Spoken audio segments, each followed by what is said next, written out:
राज्यघटना आपण बघतोय. यापूर्वीच्या लेक्चरमध्ये आपण जी काही संविधानाची प्रस्तावना आहे, हा टॉपिक कव्हर केला. आता आपल्याला संविधानाची रचना अभ्यासायची आहे. संविधानाच्या रचनेमध्ये आपल्याला जे काही संविधानाचे जे भाग पडलेले आहेत त्यामध्ये भाग 1, भाग 2, भाग 3 अशा पद्धतीने एक एक चॅप्टर, एक एक भाग आपल्याला कव्हर करायचा आहे. यामध्ये आता आपण जो काही भारतीय राज्यघटनेचा जो काही पहिला भाग आहे, भारतीय राज्यक्षेत्र, याची आपण माहिती घेणार आहे. यामध्ये कलम 1 ते 4 ही जी काही कलम आहे याचा आपल्याला आज अभ्यास करायचा आहे. बघा विद्यार्थी मित्रांनो, जे काही भाग 1 आहे यामध्ये कलम 1 ते 4 हा जो काही कलमांचा समूह आहे, या प्रत्येक कलमांचा आपल्याला माहिती घ्यायची आहे. यातला जे काही पहिलं कलम असेल त्यामध्ये कलम 1 असेल भारतीय संघाचे किंवा केंद्राचे नाव व राज्यक्षेत्र. कलम 2 असेल नवीन राज्यांना भारतीय संघ राज्यामध्ये समाविष्ट करून घेणे. कलम 3 असेल विशिष्ट क्षेत्रे वेगळे करून राज्य निर्माण करणे. आणि कलम 4 मध्ये जे काही पुनर्रचनेसंदर्भातल्या जे काही बाबी असेल त्या कलम 4 मध्ये देण्यात आलेल्या आहे. एक एक कलमाचा आपण सविस्तर अभ्यास करू. कलम 1 मध्ये भारतीय संघाचे किंवा केंद्राचे नाव व राज्य क्षेत्राची माहिती देण्यात आली आहे. याचे 3 उपकलम तयार होतात. कलम 1 मध्ये देशाचे नाव व भूभागाचा प्रकार देण्यात आलेला आहे. कलम 1-2 मध्ये राज्य व केंद्रशासित प्रदेशाची माहिती देण्यात आली आहे. कलम 1-3 मध्ये भारताचे राज्य क्षेत्र स्पष्ट करण्यात आलेले आहे. जे काही भारतीय संघाचे किंवा भारतीय संघ राज्याचं जे काही क्षेत्र आहे याची आपण माहिती बघू. कलम 1 उपकलम 1 समजून घेऊ. बघा यामध्ये देण्यात आलं आहे भारत किंवा इंडिया की जो राज्यांचा संघ असेल अशा पद्धतीचं एक पहिलं कलम असेल. या कलमावरून एक गोष्ट स्पष्ट होते, हे देशाचं नाव. बघा यामध्ये उल्लेख केला आहे जो काही भारत असेल, भारत अर्थात इंडिया जो राज्यांचा संघ असेल. इथं 2 महत्त्वाच्या गोष्टी स्पष्ट होतात. एक पहिलं देशाचं नाव. जे काही देशाचं नाव असेल हे देशाचे नाव, 2 नावं या ठिकाणी संविधान सभेमध्ये या 2 नावावरती चर्चा झाली. त्यातलं पहिलं नाव असेल भारत, दुसरं असेल इंडिया. ही जी काही 2 नावं आहे, आता ज्यावेळेस भारतावरती ब्रिटिश कालखंडापासून जे काही राज्य होतं या कालखंडात भारताला इंडिया नावाने ओळख जगामध्ये मिळाली. परंतु आपलं जे काही प्राचीन कालखंडापासून जे काही नाव होतं भारत, या भारत नावाने जगामध्ये भारताची ओळख होती. इंडिया या नावाने सुद्धा जगामध्ये ओळख होती.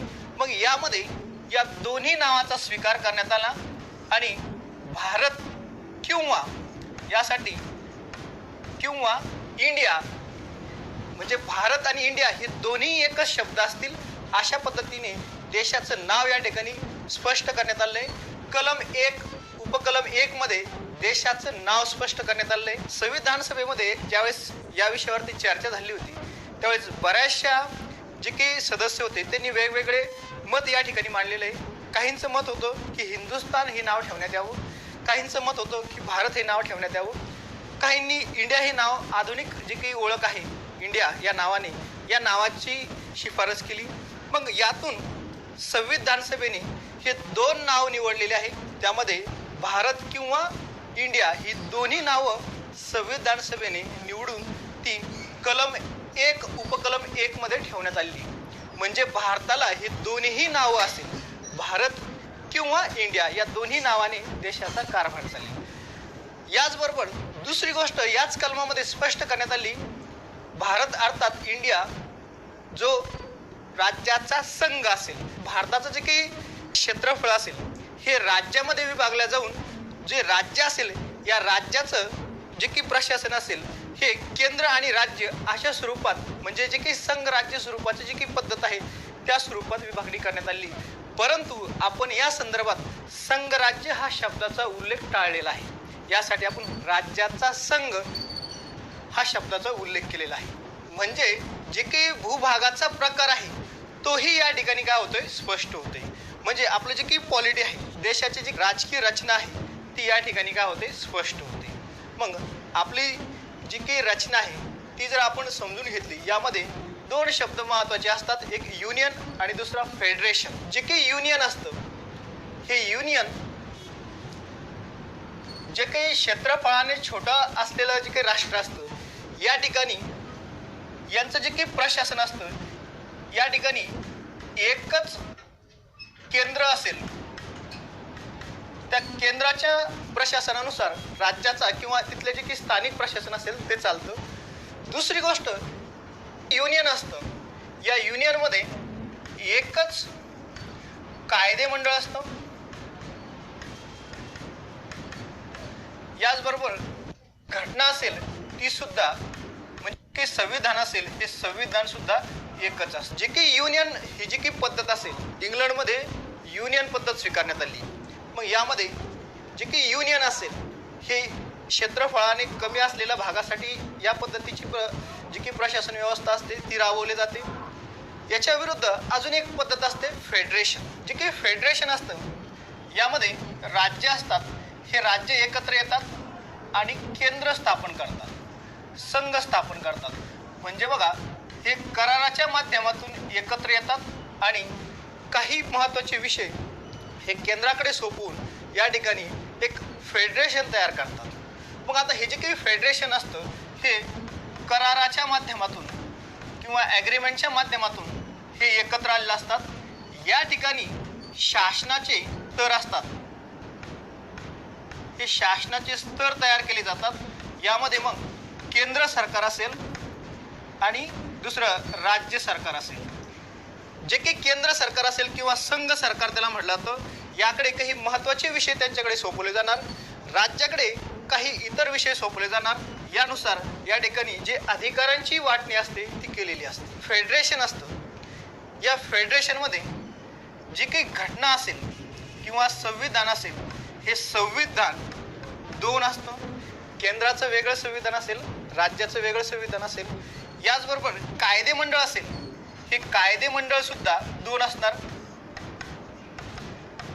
मग यामध्ये केंद्राचं कायदेमंडळ वेगळं असणार, राज्याचं कायदेमंडळ वेगळं असणार. याचबरोबर जे काही कार्यकारी मंडळ असणार, हे कार्यकारी मंडळ सुद्धा वेगळे असणार. म्हणजे हे दोन असणार. केंद्र स्तरावरचं एक केंद्रीय कार्यकारी मंडळ असणार, राज्य स्तरावरती एक राज्य कार्यकारी मंडळ असणार. अशा पद्धतीची जी काही प्रशासन व्यवस्था असते त्याला फेडरेशन म्हटलं जातं. आता हे जे काही फेडरेशन आहे, यामध्ये अजून जर आपण खोलवर विचार केला तर याचे काही उपप्रकार पडतात. याला कॉन्फेडरेशन असं म्हटलं जातं. याला मराठीमध्ये परिसंघ असं संबोधलं जातं. जगामध्ये USR हे जे काही संघ होतं, याला परिसंघ म्हटलं गेलेलं आहे. इथं एकापेक्षा जास्त देश एकत्र येतात आणि काही महत्त्वाचे विषय हे केंद्राकडे देऊन या ठिकाणी परिसंघ तयार करतात. कालांतराने हे परिसंघ जगामध्ये टिकू शकलं नाही. अजून एक दुसरं एक मॉडेल आहे, जे आहे USA मॉडेल. अमेरिकेचं जे काही फेडरेशनचं जे मॉडेल आहे, यामध्ये आपण जर बघितलं, वेगवेगळे राज्य आहे. हे वेगवेगळे राज्य एकत्र येऊन यांनी केंद्र तयार केलं, केंद्र स्थापन केलं आणि जे काही अधिकार आहे या अधिकारांची विभागणी केली. राज्यांनी एकत्र येऊन या ठिकाणी केंद्र स्थापन केलं आहे, संघ स्थापन केलं आहे. त्यानुसार जी अधिकारांची जी काही वाटणी झालेली आहे, केंद्र आणि राज्य, मग यामध्ये राज्याला जे काही अधिकार आहे हे जास्त प्रमाणात देण्यात आलेले आहे. कारण हे या ठिकाणी वाटप ही राज्याने केलेली आहे आणि केंद्राला जी काही पॉवर आहे ही पॉवर कमी मिळालेली आहे, अधिकार हे कमी मिळालेले आहे. मग हे जे काही अधिकार आहे, हे यामध्ये एक महत्त्वाचा एक अधिकार असा आहे की राज्य या संघ राज्यामधून केव्हाही बाहेर फुटून निघू शकतं. हे राज्याच्या मनावरती असणार की या संघ राज्यामध्ये राहायचं की नाही राहायचं. मग आता या ठिकाणी हे जे काही संघ राज्य आहे हे अविनाशी संघ राज्य मानलं जातं. आता अजून एक तिसरं एक मॉडेल आहे, हे कॅनडाचं जे काही मॉडेल आहे संघ राज्याचं. म्हणजे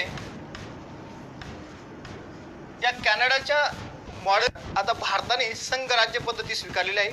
कॅनडामध्ये इथं जो काही देश असेल हा देश किंवा संघ अगोदर तयार झाला आणि प्रशासनाच्या सोयीनुसार त्यांनी वेगवेगळ्या राज्यामध्ये या संघ राज्याची किंवा फेडरेशनची विभागणी केलेली आहे.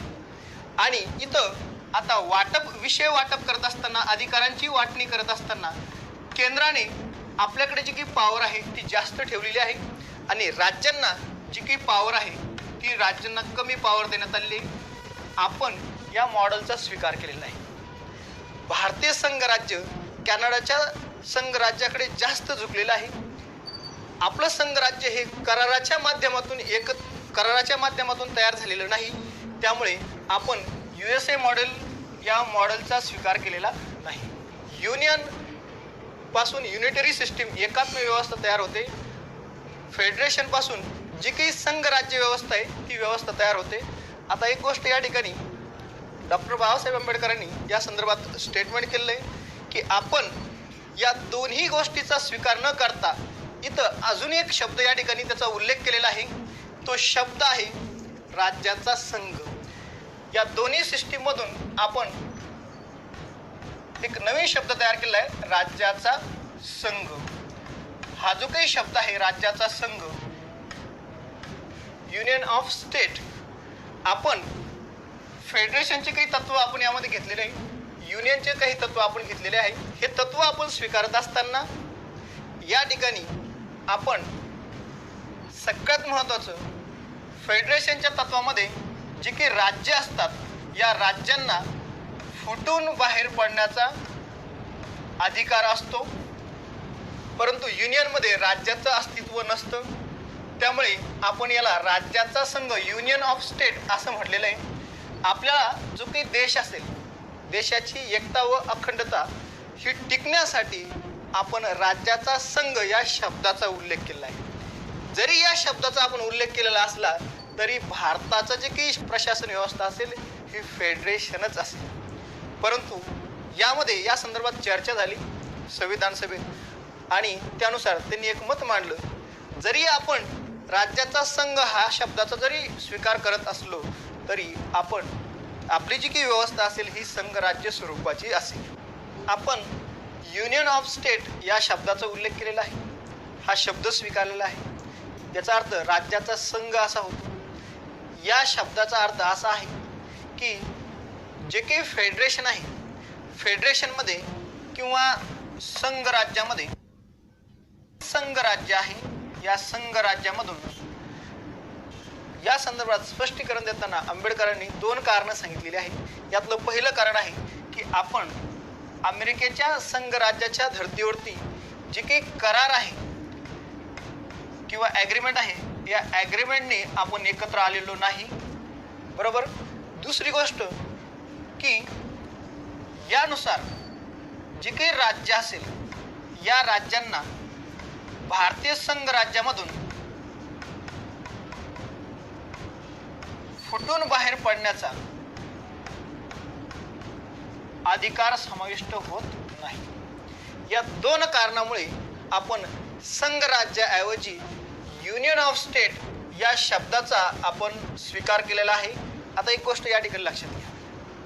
आता ही नेमकी प्रोसिजर कशी आहे किंवा हे मानायचं कसं, समजून कसं घ्यायचं. घटनेमध्ये संघ या शब्दाचा कुठेच उल्लेख करण्यात आलेला नाही. परंतु दुसरी गोष्ट किंवा संघराज्य या शब्दाचा सुद्धा उल्लेख करण्यात आलेला नाही. पण आपली जी काही प्रशासकीय रचना आहे, व्यवस्था आहे, ती संघराज्य स्वरूपाची आहे. परंतु आपण ती म्हणायची नाही, मानायची ती प्रत्यक्ष आहे, परंतु सांगायची नाही की आपण कोणती व्यवस्था स्वीकारलेली, फेडरेशन व्यवस्था. कारण का की यामध्ये जे काही भारत आता ज्यावेळेस स्वतंत्र होत होता त्यावेळेस वेगवेगळ्या राज्याची मागणी होत होती, वेगवेगळे संस्थानिक होते, वेगवेगळे भाग हे आपण एकत्र केलेले आहे. मग यामुळे केव्हाही भारतामध्ये फुटून निघण्याची शक्यता जास्त होती. ही होऊ नये आणि भारतीय संघराज्य अखंडपणे चालू राहण्यासाठी आपण या ठिकाणी राज्याचा संघ या शब्दाचा उल्लेख केलेला आहे. ॲक्च्युली फेडरेशनच आहे, परंतु आपण ते प्रत्यक्ष जे इम्प्लिमेशन आहे इम्प्लिमेशनमध्ये मानतो, परंतु प्रत्यक्ष संविधानामध्ये त्याचा उल्लेख केलेला नाही. लक्षात. या संदर्भात सुप्रीम कोर्टामध्ये एक निकाल देण्यात आला की आपलं जे काही प्रशासकीय रचना आहे ही संघराज्य स्वरूपाची आहे की युनियन स्वरूपाची आहे. तर सर्वोच्च न्यायालयाने या संदर्भात स्पष्टीकरण देण्यात आले की आपण फेडरेशन सिस्टीम स्वीकारलेली आहे, परंतु आपण ती प्रत्यक्ष इम्प्लिमेशन करत असताना, ती अंमलबजावणी करताना फेडरेशन मानायची आहे, परंतु उल्लेख करताना त्याचा युनियन ऑफ स्टेट असा उल्लेख करायचा आहे. कारण यामध्ये राज्यांना फुटून पडण्याचा अधिकाराचा समावेश नसतो. लक्षात. अशा पद्धतीने आपली जी की प्रशासकीय रचना असेल, नेचर जे असेल देशाचं, हे कलम 1 मध्ये स्पष्ट होतं. यामध्ये 2 गोष्टी स्पष्ट होतात, देशाचे नाव व भूभागाचा प्रकार. लक्षात. दुसरी गोष्ट आपण समजून घेऊ. कलम 1 मध्ये उपकलम 2 मध्ये राज्य व केंद्रशासित प्रदेश जे आहे यांची एक यादी, म्हणजे भारताचे जे काही राज्य क्षेत्र असेल, राज्य व केंद्रशासित प्रदेश जे काही असतील यांची एक यादी, ही यादी परिशिष्ट क्रमांक 1 मध्ये समाविष्ट असेल. जे काही सध्याचे जे काही राज्य असतील, राज्य असेल किंवा केंद्रशासित प्रदेश असेल, ह्या सर्वांचा समावेश, जी काही यादी असेल याची एक लिस्ट असेल, ही लिस्ट परिशिष्टाच्या स्वरूपात कलम 1 नुसार उपकलम 2 मध्ये परिशिष्ट 1 मध्ये हे टाकण्यात आलेलं आहे. आता पुढचं जे काही कलम असेल, कलम 1 उपकलम 3 यामध्ये भारताचे राज्य क्षेत्र देण्यात आले आहे. आता भारताचं जे काही राज्य क्षेत्र आहे, या भारताच्या राज्य क्षेत्रामध्ये कशा कशाचा समावेश होणार ते आपण बघू. आता कलम 1 उपकलम 3 मध्ये भारताचे राज्य क्षेत्र याचा उल्लेख करण्यात आला आहे. आता एक गोष्ट लक्षात ठेवा, भारताचे राज्य क्षेत्र आणि भारताचे राज्याची क्षेत्रे याचा जो काही अर्थ आहे हा व्यापक आहे.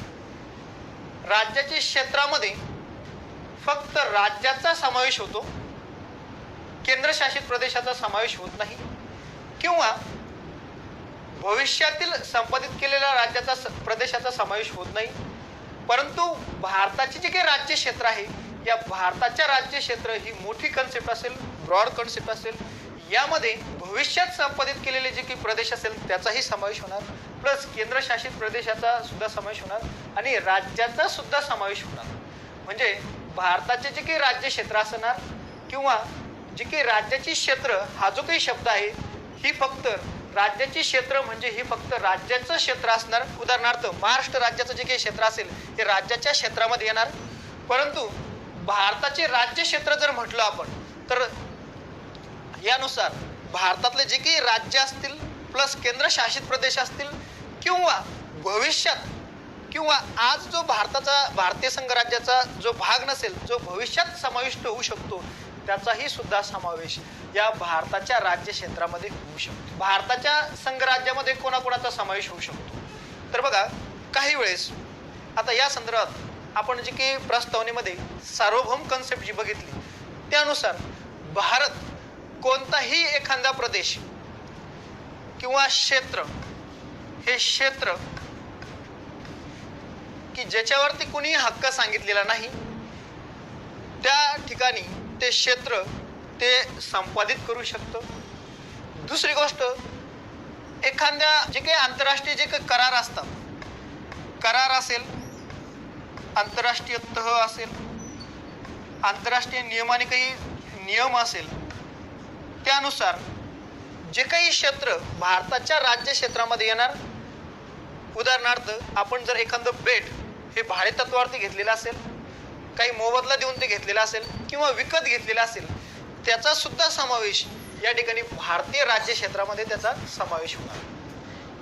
याचबरोबर एखादा देश अधिकृतरित्या त्याला मान्यता नसेल, त्याच्यावरही त्याचंही क्षेत्र आपण त्या ठिकाणी त्याच्यावरती आक्रमण करून ते क्षेत्र आपल्या भारतीय संघ राज्यामध्ये मिळवू शकतो, त्याचाही समावेश भारताच्या राज्य क्षेत्रामध्ये होणार.